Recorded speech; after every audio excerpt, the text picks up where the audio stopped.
Quem que pode fazer a leitura para a gente, por favor, para a gente finalizar o capítulo 3?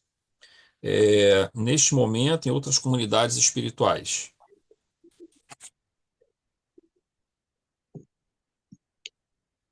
Aqui é Policarpo também ainda falando, tá, gente?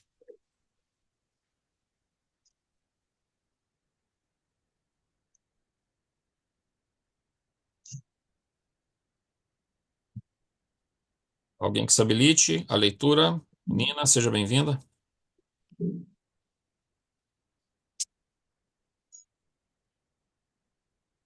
Vocês não vão me Boa fazer. noite. Bom, Nina, Posso parabéns aí, ler? Nina, pela sobrinha. Obrigada. Muito feliz. Eu posso ler aqui, Zé. É Pode, para ler beleza, então. o. Eu só preciso encontrar. Está no Cadê finalzinho mesmo o. do capítulo. Então, mas é para ler o livro, não é para ler a O apostila, livro, não, o né? livro. Começa neste momento em outras comunidades espirituais.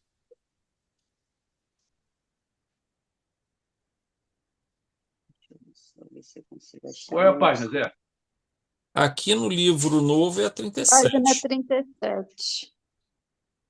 Tá, deixa eu abrir aqui um minutinho, gente.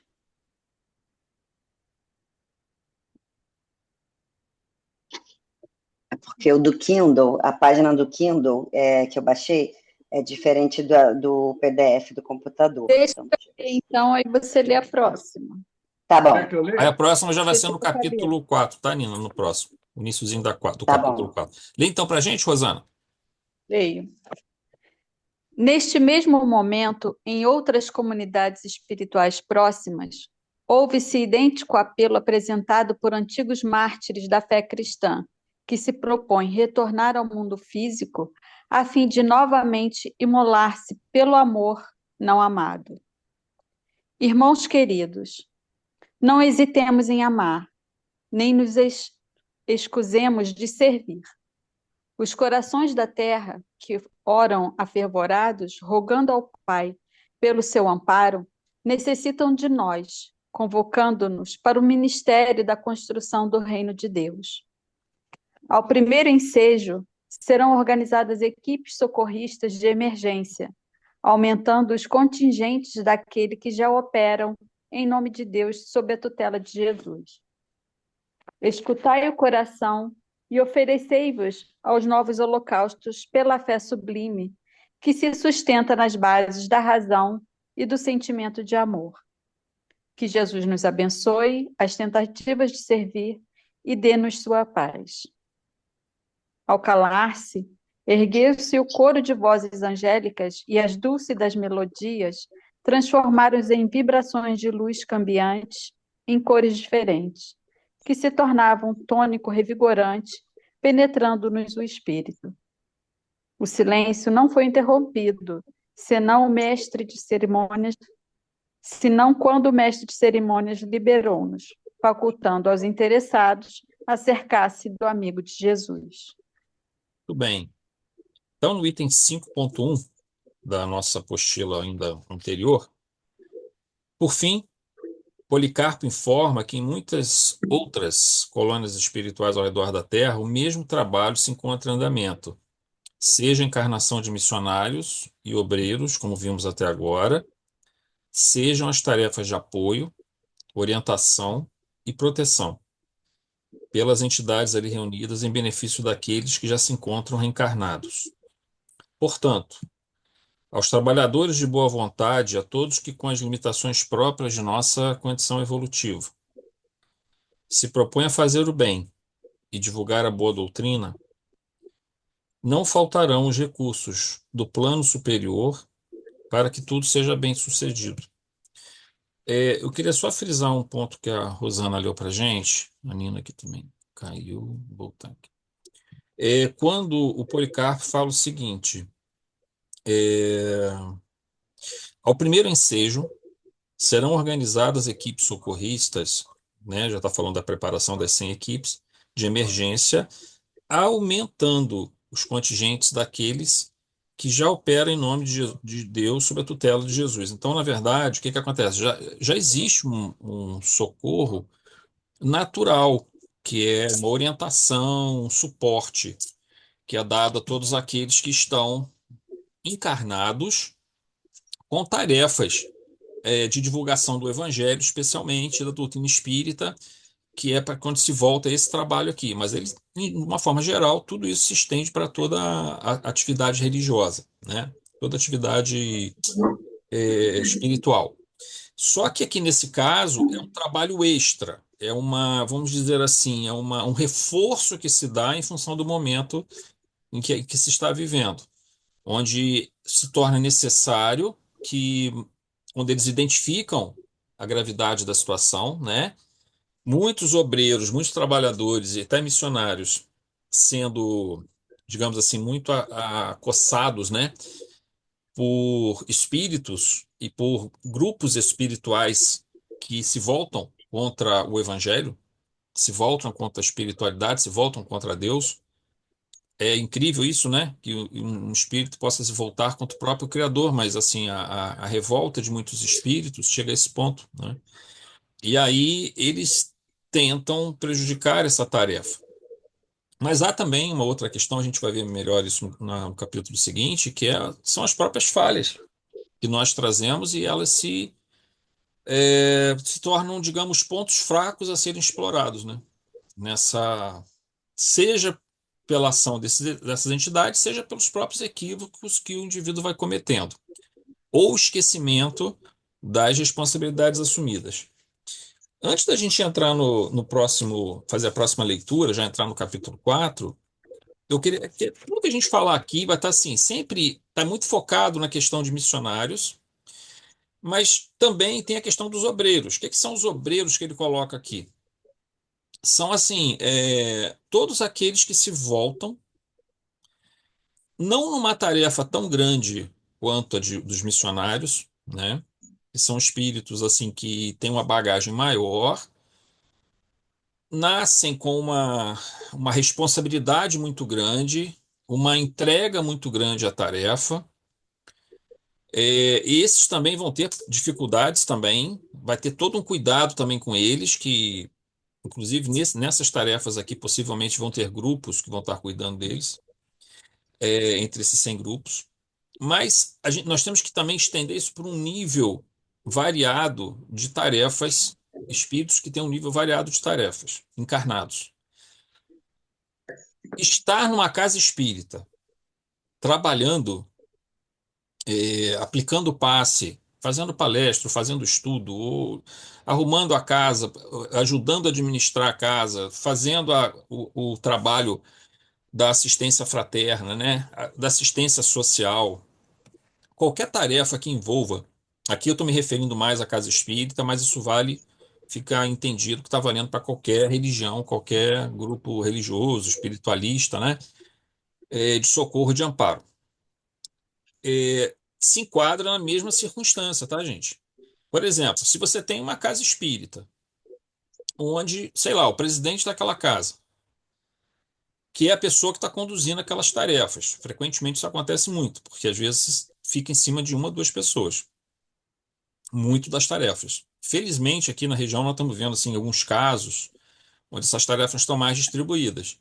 Mas eu costumo fazer palestras em casas onde está muito assim, em cima de uma ou duas pessoas, três pessoas no máximo. E isso é complicado, né? Quando você começa a ter esse tipo de situação. Essas pessoas precisam ser ajudadas. Então, elas também são obreiras. Elas também não é uma tarefa, é claro, não se compara com a tarefa de um missionário, seja ele um indivíduo que vai divulgar a doutrina de uma forma muito intensa, como o caso, tipo de Valdo, por exemplo, ou Chico, mas são tarefas que, dentro do âmbito de ação daquele espírito, por exemplo, na sua cidade, no seu bairro, ele está fazendo uma diferença grande. Todo mundo que está trabalhando, que extrapola o seu próprio ego e começa a trabalhar em bem do próximo, ele já começou a fazer um trabalho pelo mundo, né? Ele já se engajou como um servidor do Cristo. Não importa se você está ajudando uma pessoa, que seja uma pessoa que você está ajudando. Essa uma pessoa que você tirar daquela situação difícil em que ela se encontra, ali, aquela pessoa que você está ajudando, ela é um multiplicador desse processo. Então, assim, você já se tornou um trabalhador. No momento em que a gente sai de dentro do nosso próprio ego, dos nossos próprios problemas e começamos a nos doar aos outros de alguma forma, mesmo que seja num nível pequeno, nós já somos trabalhadores que se enquadram nisso aqui com diferentes níveis de intensidade. É claro que quanto mais esse trabalhador, esse obreiro, mais ele se envolve em outras tarefas, mais ajuda ele vai ter que ter, porque mais resistência ele vai encontrar. Isso não tenha dúvida, né? Mas entendam, é a mesma coisa que a gente fala com mediunidade. O médium é muito assediado, né? A gente sabe disso. Por quê? Porque ele tem um canal aberto com a espiritualidade. E o planeta Terra tem uma psicosfera muito complicada. Nesse momento, principalmente agora, que a gente está passando, há muita confusão, há muita desorientação dentro do nosso planeta, né? Então, o que que ocorre? Quando você tem um médium, ele está com a antena ligada o tempo todo, sendo influenciado. Mas o que a gente fala que se aplica ao médium é porque isso é potencializado no médium, esse problema.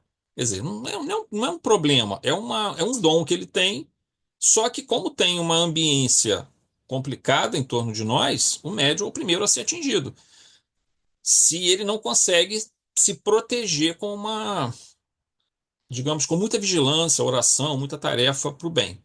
Mas todos nós, mesmo aqueles que não somos médiuns, vai demorar um pouco, porque o nosso caso é mais um fenômeno intuitivo, contínuo, mas que vai acabar encontrando o mesmo resultado. Então, tudo que a gente fala para o médium se aplica ao longo do tempo para aquele que não é médium ostensivo, mas todo mundo é médio intuitivo. Então, como é médio intuitivo, se está recebendo continuamente aquela ação espiritual, é aquela história, aquele velho ditado, não é água mole em pedra dura, tanto bate até que fura. Essa ação espiritual contínua vai encontrar uma brecha, entendeu? No indivíduo, mesmo que ele não seja um médium. Então, tudo que a gente fala para o médium se aplica ao não médium, ostensivo, né? O médium intuitivo. Tudo que a gente fala para o missionário se aplica àquele que não é missionário, mas àquele que já se propõe a fazer o bem, porque ele vai ser alvo dessas ações espirituais. Então, por isso, esse socorro vem e a gente pode ficar tranquilo em relação a isso, porque toda tarefa se encontra esses obstáculos, também encontra muito socorro espiritual, tá bom? Muito bem. Então, a gente vai passar agora para a nossa apostila 5. Ô, Nina, você pode ler para a gente, então? Aí eu te falo aqui quando for para parar, tá? Beleza. Capítulo 4, Felizes Reflexões. Eu não saberia definir se eram as ondas musicais que percorriam o recinto, produzindo as variantes cores da luz suave, ou se eram as vibrações luminosas que se transformavam em música de beleza incomum. A verdade é que aquele momento se tornaria inolvidável para mim, em razão das inebriantes harmonias que percorriam o ar, impregnando-nos profundamente. Acercando-nos do venerando Policarpo, Petinga e eu não conseguíamos controlar a crescente emoção de júbilos que nos dominavam. Pela primeira vez, eu poderia constatar diretamente com um emissário de Jesus que se notabilizara pela elevação moral e pela excelência da sabedoria de que era portador. Como nós outros, muitos participantes da ágape espiritual acercaram-se do mensageiro e da corte que o assessorava, em doce clima de afeto e de imenso respeito. Não formávamos uma fila convencional.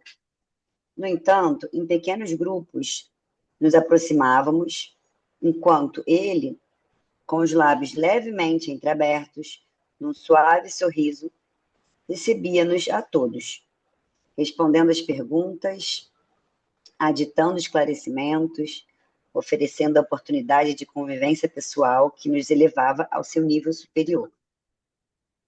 Indescritível a emoção da ascese, diminuindo as cargas opressoras que nos detêm na retaguarda do processo de evolução. Quando nos foi facultado um momento, antes, porém, de lhe direcionarmos a palavra, porque penetrasse em nosso mundo íntimo e nos conhecesse em realidade, surpreendeu-nos abordando-nos com gentileza. Tenho conhecimento das incursões que os irmãos Pititinga e Miranda realizam com periodicidade ao amado orbe terrestre, objetivando auxiliar os que se perderam nas sombras da ilusão, distantes do dever e intoxicado pelas paixões asselvajadas. Igualmente, estou ciente do valioso trabalho que realizam enviando de nossa esfera notícias frequentes dos deambulantes do globo físico, relatando essas experiências, a fim de que se conscientizem das responsabilidades que lhes dizem respeito e compreendam a urgência que se lhes impõe em torno da própria transformação moral.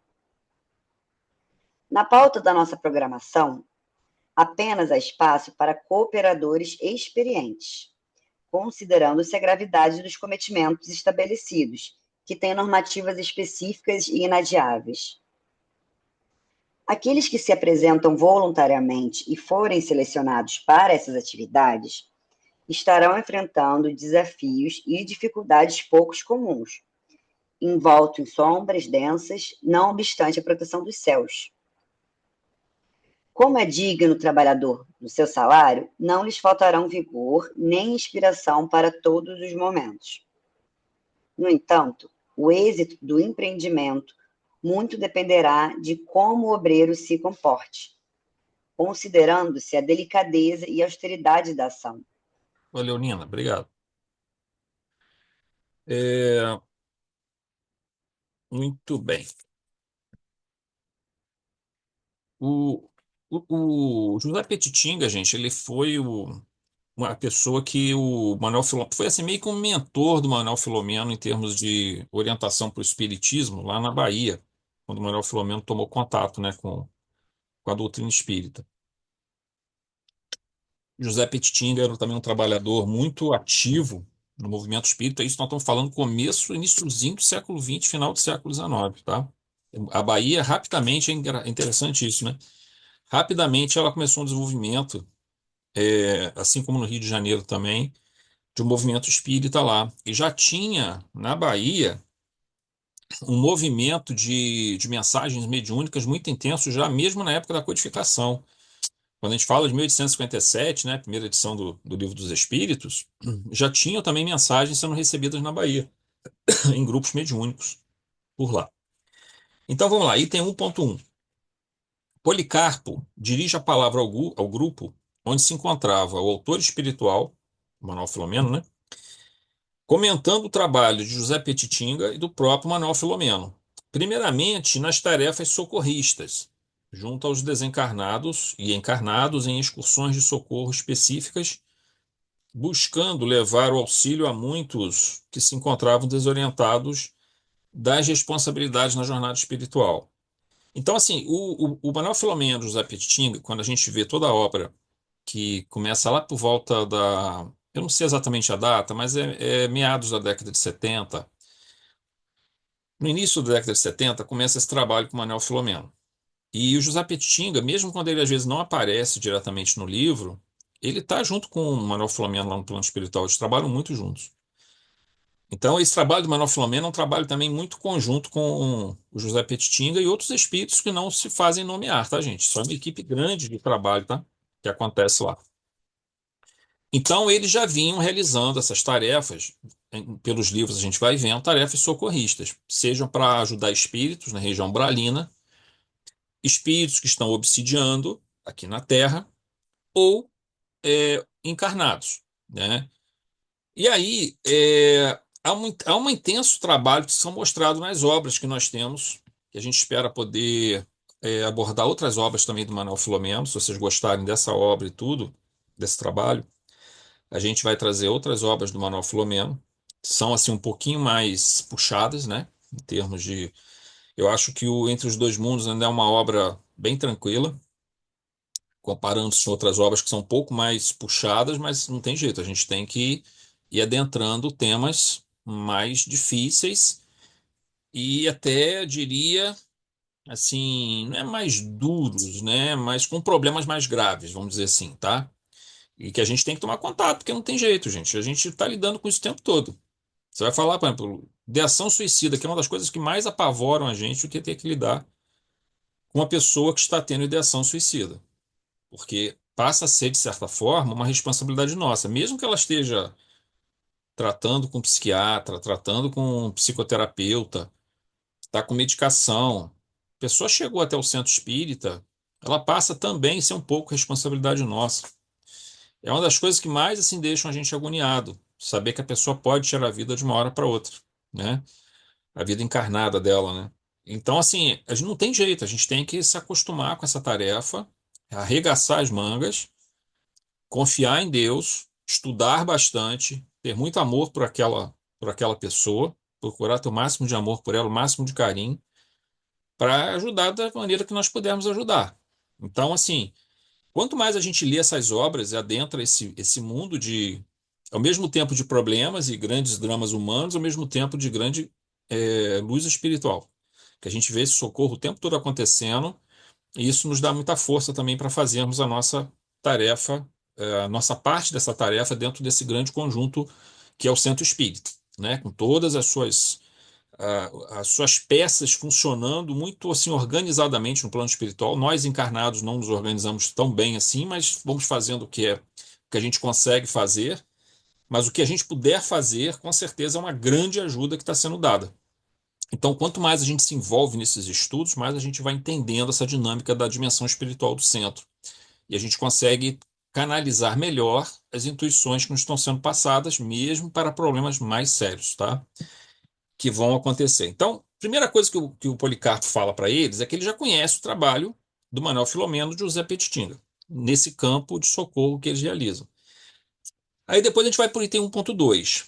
Depois o nobre missionário do cristianismo fala das tarefas que o autor espiritual e Petitinga realizam através do trabalho de trazer importantes e profícuos esclarecimentos espirituais aos encarnados através da mediunidade psicográfica, que, como sabemos, tem sido uma tarefa extremamente importante exercida pelo médium Divaldo Franco. Tal empreitada não se resume apenas à participação desses três espíritos, Divaldo, Manuel Filomeno e José Petitinga, né? Mas muitos colaboradores espirituais e espíritos superiores que supervisionam esta tarefa, dada a importância de que ela se reveste. Vocês podem estar certos que nós temos uma imensa pleiade de espíritos coordenando esse trabalho. Quer dizer, as diversas diretrizes do trabalho do Divaldo, né? Que ele tem várias, digamos assim, um trabalho com várias áreas de atuação. E dentro, por exemplo, ele tem uma área só de caridade, uma área só de auxílio a crianças, de evangelização e cuidado dessas crianças como praticamente se tornam membros de uma família na Mansão do Caminho, né? Teve todo o trabalho que ele fez de palestras pelo mundo todo. Teve todo o trabalho psicográfico. Aí você pega o trabalho psicográfico, aí você entra em Joana de Ângeles, você entra numa série psicológica, que vai te abrir todo um campo de estudos. Você vai para a obra de Manuel Filomeno, vai te mostrar todo o trabalho com muito detalhamento no campo das obsessões, das desobsessões, dos distúrbios sexuais que levam a imensas quedas e da loucura espiritual manifesta, seja no encarnado, seja no desencarnado. Ele trabalha muito. Então a gente observa que é um trabalho com várias ramificações. Então, para cada uma dessas ramificações, você tem ali um mentor trabalhando junto com o Divaldo, mas por trás desse mentor há toda uma estrutura espiritual que remete a planos muito elevados, viu, gente? Nós temos um trabalho ali realmente que é uma coisa maravilhosa. E, e aí o próprio Policarpo vai fazer menção a essa tarefa da psicografia. Ele não fala exatamente esse termo, mas são as mensagens que estão sendo trazidas pelo Manuel Filomeno. E também com auxílio do José Petitinga e de outros espíritos. E isso abre para o centro espírita um campo, vamos dizer assim, a doutrina espírita tem um caráter progressivo, a gente sempre fala isso, né? A gente até comentou isso no estudo que nós fizemos sobre o Livro dos Espíritos, né? Quando a gente mostrou, por exemplo, a evolução da primeira edição para a segunda edição do Livro dos Espíritos. quanto acrescentou de perguntas e respostas, mas também o quanto houve modificações, alterações até na forma como se respondia, porque é um processo em elaboração e continua em elaboração, tá? Tem que ser assim. Não adiantava chegar no século XIX, trazer tanta informação nova, criar um paradigma tão diferente daquele. Porque você tinha duas alternativas no século XIX na França e na Europa de uma forma geral. Você tinha, de um lado, a Igreja Católica, com todo aquele 2.000 anos de dogma ali acumulado, quase 2.000 anos naquela época, quase 2.000 anos de dogmas acumulados ali. E você tinha, do outro lado, doutrinas materialistas, filosofias materialistas, que estavam se borbulhando. Tudo que é lugar parecia um filósofo materialista, ateu, pregando o ateísmo de massas. E aí chega a doutrina espírita. Ela não é nem uma religião, no sentido dogmático, apesar dela trazer o evangelho, né, para ela, que seria um ponto de, digamos, de convergência com o catolicismo, mas o catolicismo vem com muita força em cima da doutrina espírita para tentar impedir a doutrina espírita e os materialistas também. Então ela tem que lutar contra duas frentes. É assim que Kardec vai fazer. Agora, você imagina se você chega no século XIX tendo que fazer essa quebra de paradigma, mudar todo esse tipo de pensamento, né? Unir ciência, religião, filosofia, moral evangélica. E aí agora você tivesse que trazer todo esse material enciclopédico, né, que a gente traz aí do André Luiz, traz, jogasse tudo lá dentro também. Não dava, impossível, não tem como. Tem que ser gradual mesmo. Tem que ir dando tempo da gente estar maturando aquilo dentro da gente, trabalhando aquilo, para ir vindo os materiais que vão vindo depois. E à medida que esses materiais vão chegando, por exemplo, a Sueli Caldas e Schubert, naquele livro Testemunhos de Chico Xavier, ela fala que a obra de André Luiz, e ela cita uma mensagem do próprio André Luiz para o Chico, aliás, o Chico se comunicando com. É o Chico que comenta isso.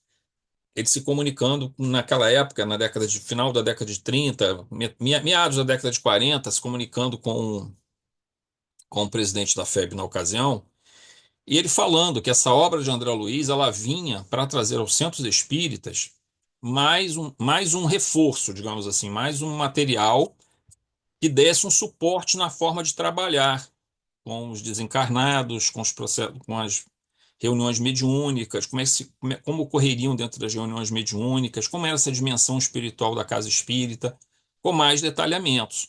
E é exatamente isso que acontece mesmo. E quando chega, mesma coisa com o Divaldo, vai acontecer a mesma situação. A gente vai tendo um aprofundamento. É uma doutrina em elaboração, tá, gente? Daqui a 100 anos, se a gente se reunir, a doutrina espírita vai estar ainda com mais materiais. Na próxima encarnação que a gente vier, talvez nessa encarnação ainda, os mais novos que estão aqui na reunião, nessa encarnação ainda, daqui a 20 anos, 30 anos, 40 anos, vai estudar a doutrina espírita e vai ver mais coisas ainda, muito mais coisas, muito mais material vai vir, mas tem que dar no tempo da gente estar sedimentando aquilo dentro de nós, né? Do material que já vê até agora. Muito bem. Algum comentário, gente, antes da gente continuar aqui o item 1.3?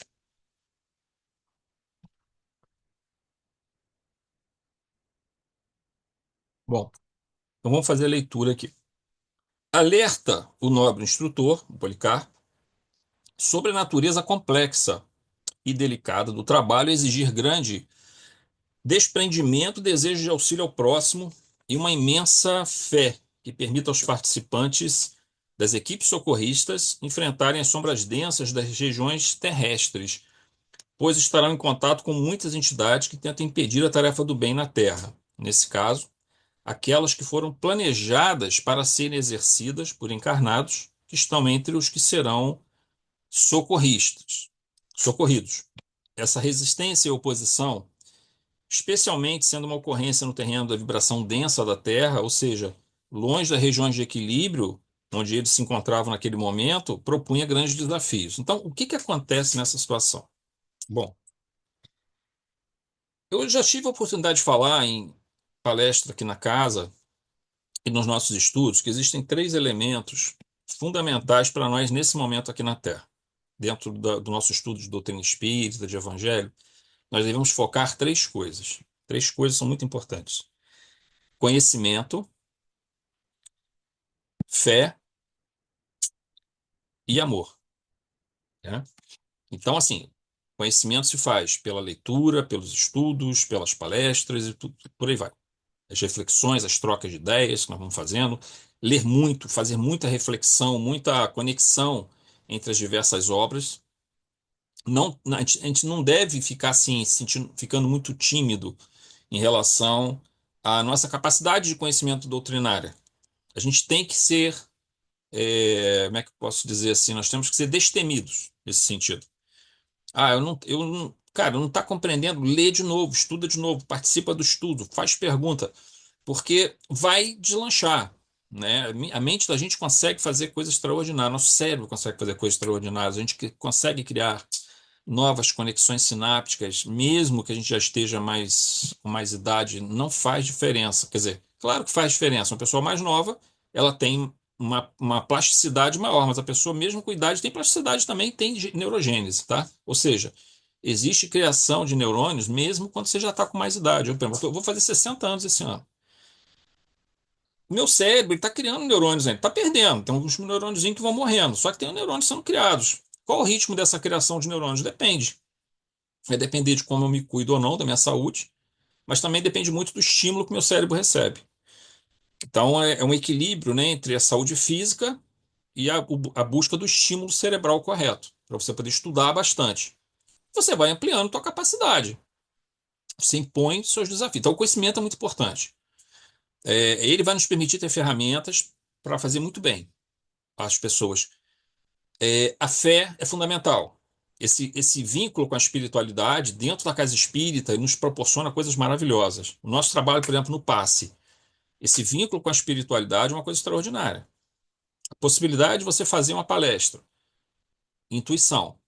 Tem palestra que a gente faz que a gente nem olha as notas que a gente elaborou. A palestra sai sozinha.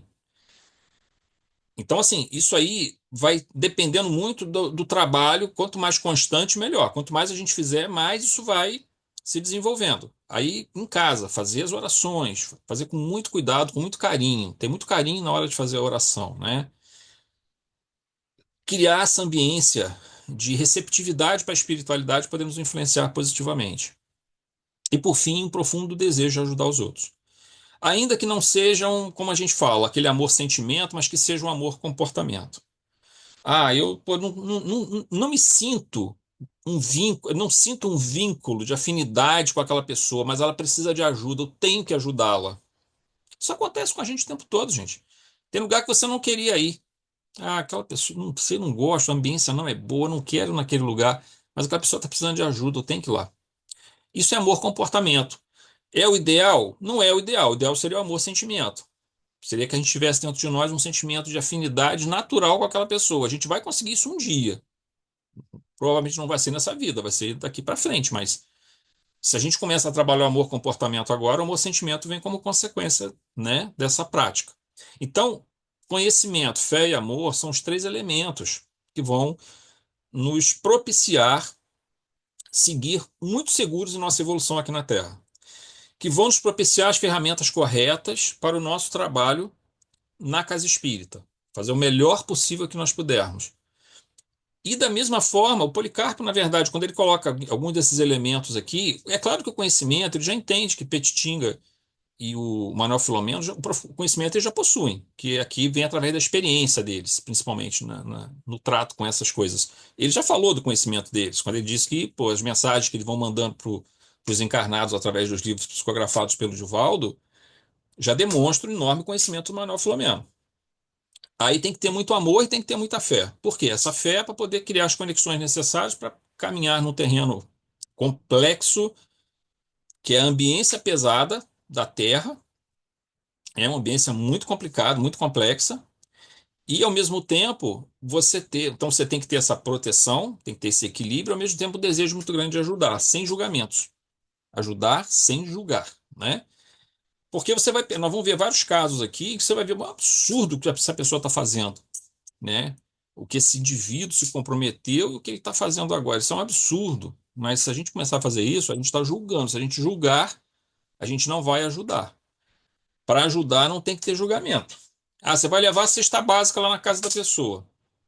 Ah, não, essa aqui, a pessoa tem, outro está bebendo aí, eu não trabalho, não sei o quê. Se você começar a fazer julgamento, você não vai ajudar. Eu sei que assim, a gente tem que ter critérios, né? Claro. Mas, por exemplo, se uma pessoa vai te procurar e te pede um conselho, você vai dar o conselho para a pessoa vai lá e faz tudo errado. Aí ela volta depois, vem te pedir um conselho. Você vai, conversa 20 minutos com aquela pessoa, ela faz tudo errado. Aí ela vem uma terceira vez, vem te pedir um conselho. Você vai se negar a falar, a aconselhar ela positivamente? Não pode, gente. Porque se nós fizermos isso, imagina se você não dá esse conselho, aquela pessoa vai e faz uma besteira ainda muito maior, né? Então, assim, às vezes a gente acha que o que a gente está fazendo não está dando resultado. Está dando resultado, sim. A nossa oração, às vezes, está fazendo oração, aquela pessoa ainda está envolvida no processo obsessivo. Poxa, não está dando. Claro que está dando resultado. Tudo que está sendo falado para ela está entrando no subconsciente dela. A oração está alcançando o coração dela. Ela não está sem ajuda. Só que às vezes essa ajuda demora. Ela tem um tempo de absorção disso aí. Da mesma forma que a gente falou que a doutrina espírita tem um tempo de desenvolvimento, de maturação, tem um tempo também para tudo isso.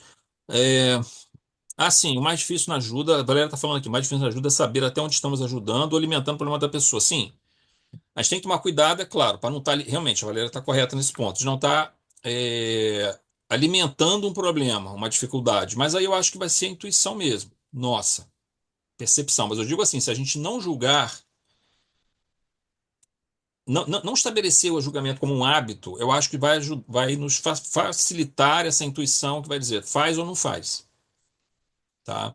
Porque vai colocar, quando a gente entra nesse processo de julgamento, né, no caso da gente desencarnado, né, em um processo de auxílio, automaticamente a gente vai criar um juízo de valor, Sim. né, daquela É. pessoa. E esse juízo de valor vai criando uma certa raiva dentro da gente, né, uma revolta. Então, só da gente contrair esse tipo de sentimento, isso já vai baixar nossa vibração nessa missão socorrista. E só de abaixar nossa vibração, a gente já está colocando um pouco fora do plano, que era o plano correto da gente estar, num plano mais Sim, elevado. E a gente pode acabar mesmo se transportando para uma zona até mais umbralina, né? Que foi muito o que aconteceu no nosso lar, nos mensageiros, né? Teve os momentos em que eles foram contaminados. André Luiz foi contaminado pelos ciúmes, né? O companheiro dele também no exatamente. segundo filme. Então, quando eles viram, eles estavam numa missão socorrista, mas foram contaminados por esse processo de julgamento, e Julgamento, aí automaticamente eles foram dirigidos para uma região mais umbralina. Então sai todo daquele planejamento socorrista, né?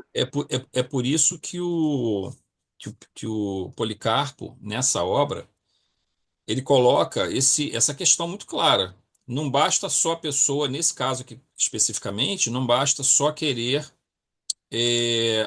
ajudar. Tem que ter esses elementos de experiência, de um profundo amor, de uma profunda fé, porque tem tarefas que não tem jeito, são muito delicadas. A tarefa de desobsessão, por exemplo, é uma tarefa que a gente o tempo todo vai se ver, em nossa casa vai acabar tendo uma reunião de desobsessão. Eu acho que não vai demorar muito, mas é claro que isso não depende da gente. Isso depende de uma série de fatores. Mas assim, eu acho que as condições estão sendo criadas. O centro está caminhando bem. Assim, se nós compararmos hoje a quantidade de trabalhos que nós temos, de pessoas que, de uma forma geral, estão sendo assistidas, né? Seja materialmente, seja espiritualmente, seja pelo auxílio fraterno, pelo passe. Se nós compararmos isso com o que era há 5, 6 anos atrás, a gente melhorou muito. A gente melhorou bastante o trabalho nosso, mas ainda está, claro, muito aquém do que nós podemos fazer. Eu acho que teve até uma época que eu e a Valéria conversamos, né? Acho que a Valéria que falou, botou esse ponto de vista dela, eu concordo também. Concordava na época. Hoje eu acho que talvez a coisa esteja mudando, que nosso trabalho seria, naquela época, mas tem anos já, tá, que a gente falou sobre isso, que naquela época o nosso trabalho era manter a casa para que outros viessem e mais à frente tivessem condições de levantar a casa e colocá-la no patamar que seria o correto, né? Hoje eu acho que nós já temos, eu acho que hoje, pelas mudanças que aconteceram da pandemia para cá, eu acho que nós já temos condições de dizer que é possível. Tá dando muita gente entrando e saindo, Rosana. Tá dando bastante instabilidade na internet.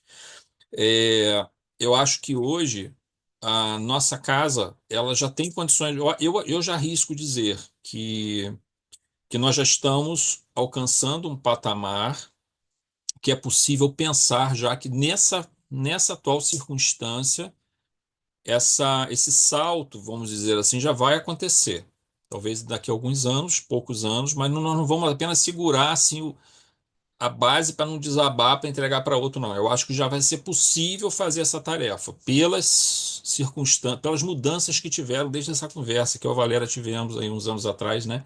Estávamos comentando sobre essa questão de manter a casa, que já era um ganho, né? Não está falando aqui, Rosana, da questão de que a nossa casa vem se desenvolvendo mais do que eu imaginava, entendeu? Eu pensava que também algum tempo atrás que nossa função era manter a casa aberta para que depois mais à frente, um outro grupo viesse e fosse é, levar esse trabalho para um outro nível. Hoje não. Hoje eu já vejo que pela maneira como as coisas estão se desenrolando, já é agora. Ou no máximo daqui uns 2 ou 3 anos, nós já vamos estar no outro patamar. Só que isso, e os trabalhadores vão chegar. Renovação, exatamente. E a gente já está no outro patamar. Essas pessoas já estão chegando, tá? E vão chegar mais. Agora, aí entra nessa questão que está aqui, que o Policarpo coloca. Eu estou batendo um pouco nessa tecla, a gente nem vai entrar aqui hoje na segunda parte, não, porque ela é grande, um pouco, não é que ela é longa, mas ela é profunda, tá? E, e a gente vai ter que correr e a gente perderia uma oportunidade aqui. Eu queria aproveitar esse assunto aqui que a gente está tratando para mostrar a importância da nossa casa, mas ao mesmo tempo o quanto isso exige de nós uma doação maior. E também não sermos muito tímidos, sermos mais audaciosos, né? Confiarmos, digamos assim, nessa força superior que chega até nós e que nos conclama a abraçarmos essa missão. Nós somos missionários, né, gente? Nós somos obreiros, trabalhadores ali, né, do chão mesmo, do chão da fábrica, mas não importa. Nós estamos sendo convocados a essa seara, a essa tarefa. O mestre nos convoca através dos seus mensageiros, através dos mentores da casa. E a doutrina espírita, de uma forma geral, nós temos aqui outros companheiros de outras casas espíritas. Todos nós estamos sendo convocados a essa tarefa. Se nós vamos aceitar ou não, cada um vai tomar a sua decisão. Mas não resta dúvida de que tudo que nós pudermos fazer é, é ganho para o mundo, é ganho para nós. É alegria para a espiritualidade, né? Que passa a contar com mais núcleos irradiando bondade para o mundo. Ao mesmo tempo que nós nos renovamos, porque aí nós temos a oportunidade prática, né, de estarmos fazendo a nossa própria transformação moral. A casa espírita nos oferece, o movimento espírita nos oferece essa possibilidade dessa renovação, porque todos nós trazemos sombra, gente, isso não tem nenhuma dúvida. Todos nós estamos cheios de sombras, cheios de questões kármicas, mas que é forma melhor de, digamos assim, de ir eliminando esse karma e iluminando essa sombra, que não seja através do trabalho, no bem? Ou eu prefiro que esse karma seja queimado, vamos dizer assim, seja extinguido pela dor, pelo sofrimento, pela doença, por um monte de decepções na vida que vão me produzir ainda mais sombras mais para frente. Eu acho que isso não é um bom caminho para fazer isso. Jesus está nos oferecendo a oportunidade de nos modificarmos, adquirirmos novos conhecimentos, novas bagagens, novas visões mais aprofundadas do mundo, né? Porque isso abre um campo maravilhoso para a gente. A nossa visão se expande muito. E ao mesmo tempo nós estamos curando velhas feridas, né? Antigas feridas do nosso passado estão sendo curadas. Quando a gente, por exemplo, está ajudando uma outra pessoa, destinando o nosso tempo para ajudar uma outra pessoa, nós estamos vencendo o nosso velho egoísmo, que está muito ali arraigado ainda, a gente está conseguindo vencer ele. Quando a gente começa a não julgar, por exemplo, uma reunião de desobsessão, como é que a gente vai botar uma reunião de desobsessão se nós vamos começar a exercer juízo de valor sobre aquele espírito que se comunica? Ou então sobre o obsidiado que tem dificuldade de mudar o seu comportamento, né? É, quanto menos a gente fizer julgamentos nesse ponto, e mais, é claro que assim, você tem que. Nós temos tudo é uma questão de equilíbrio também, né, gente? Por exemplo, você vai lá conversar com a pessoa, você fica 40 minutos conversando com a pessoa, 50 minutos conversando com a pessoa. Aí a pessoa volta na semana que vem e ela fez um monte de bobagem. Você vai conversar 50 minutos? Não dá, realmente. Mas você vai conversar com ela de novo. Mas talvez não dê, porque se você também doa todo o teu tempo, ou uma boa parte do teu tempo para ela, você está deixando de ter tempo para doar para outras pessoas. Então a gente vai ter que encontrar um ponto de equilíbrio. Mas vão ter tratamentos, auxílio fraterno, por exemplo, você vai ter que conversar mais tempo com a pessoa. Pelo menos a primeira conversa demora, e depois também vão ter outras, cíclicas, né? De tanto em tanto tempo vai ter que ter uma conversa mais profunda para ver como é que está indo aquilo, como é que está indo aquela. E o feeling, o insight não vai faltar para a gente, porque nós vamos ter essa intuição. A gente tem que confiar que Deus vai nos usar como instrumentos para o bem. Mas para isso a gente tem que ter essa vontade de ser um trabalhador que vai estar ali estendendo a mão para uma outra pessoa. Isso é uma cura para nós mesmos, é uma autocura, e ao mesmo tempo isso dá uma imensa felicidade quando você vê uma pessoa que estava mal e essa pessoa se levanta de novo, cara. E você, de alguma forma, foi um instrumento ali que, de alguma maneira, em algum pontinho ali, você ajudou em alguma coisa. Naquele soerguimento daquela pessoa, né? Isso é uma alegria enorme que dá pra gente. O nosso coração fica cheio de alegria. Por quê? Porque é da nossa natureza.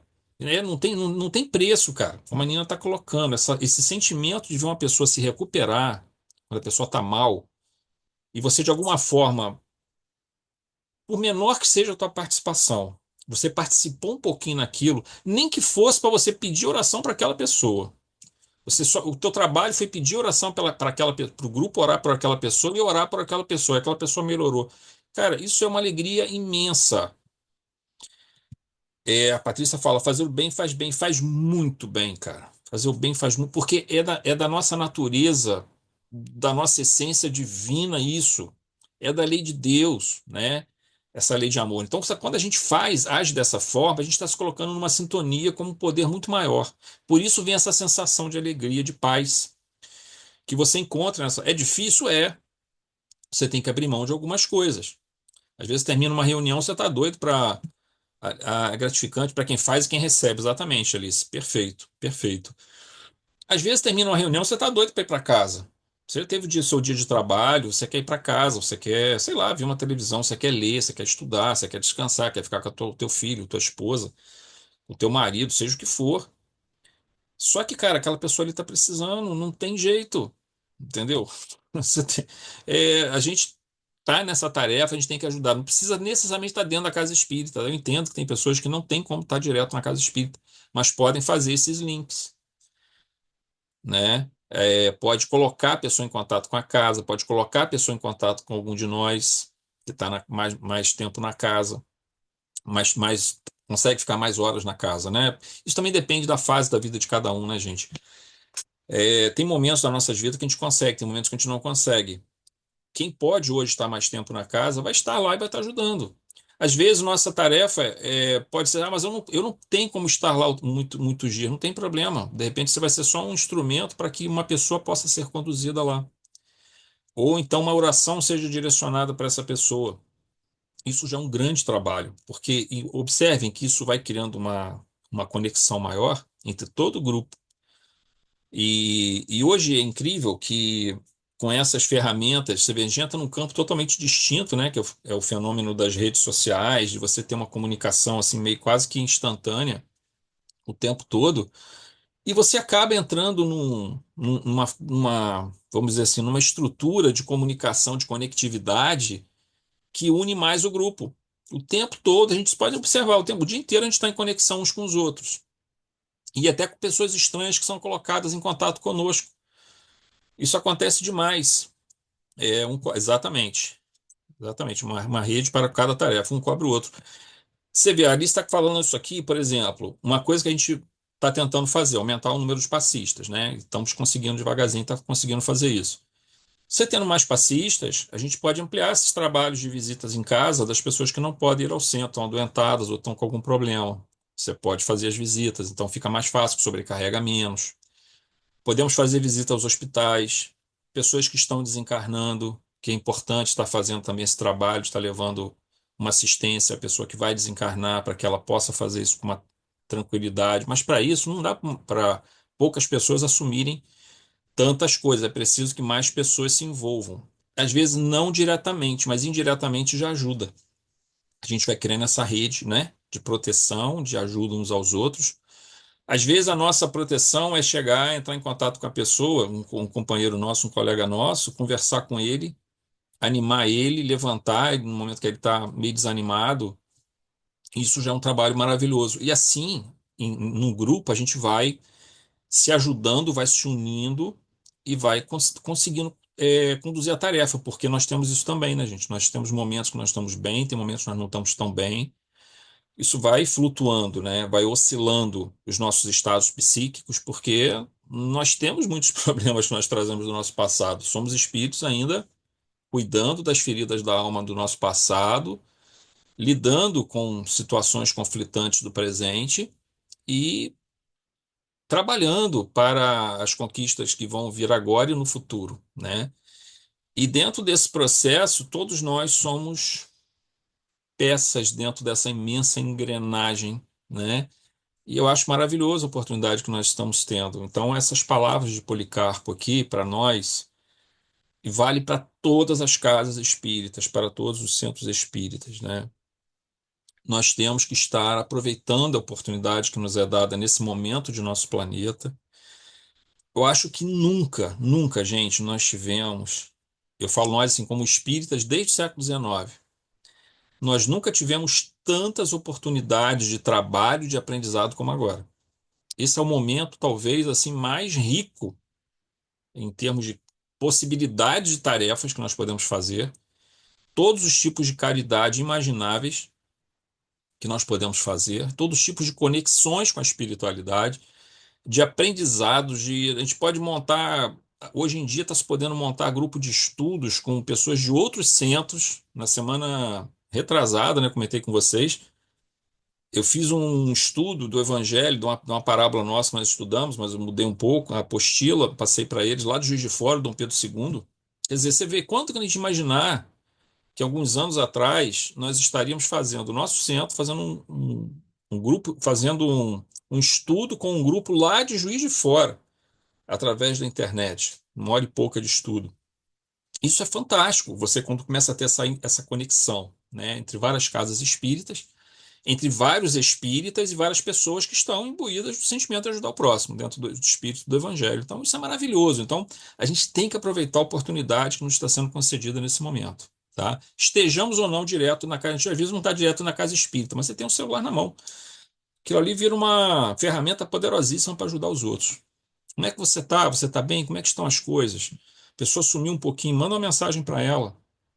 A gente tem que estar em conexão o tempo todo. E porque a espiritualidade vai estar ajudando a gente também a passar por esses momentos de dificuldades. A gente vê exatamente o que essa obra vai mostrar para a gente. Todo esse socorro, todo esse carinho imenso que os nossos irmãos espirituais têm conosco nessa tarefa que, nesse momento, nós estamos sendo convidados por misericórdia divina, porque não é nem um trabalho. Isso aí é uma coisa maravilhosa. Portugal, participo de um estudo do Evangelho de uma amiga da fé que faz para Portugal. Então, a Rosana está falando. É assim, é uma coisa maravilhosa. É um momento, gente, maravilhoso. A gente não valoriza isso, a gente não para pensar nisso. nunca, nenhum espírita no passado anterior teve a oportunidade que nós estamos tendo agora, em termos de fazer contatos com o mundo todo, né? E a quantidade de material que nós temos disponíveis para nós trabalharmos. E a quantidade de tarefas que nos aguardam, né? Que nós podemos realizar. Então, vamos seguir firme no nosso propósito, com muita fé, com muita esperança, com muito estudo e com muita prática do amor ao próximo, né? Que oportunidade não falta para isso nesse mundo de transição planetária, né? Algum comentário, gente, antes de nós finalizarmos com a nossa oração?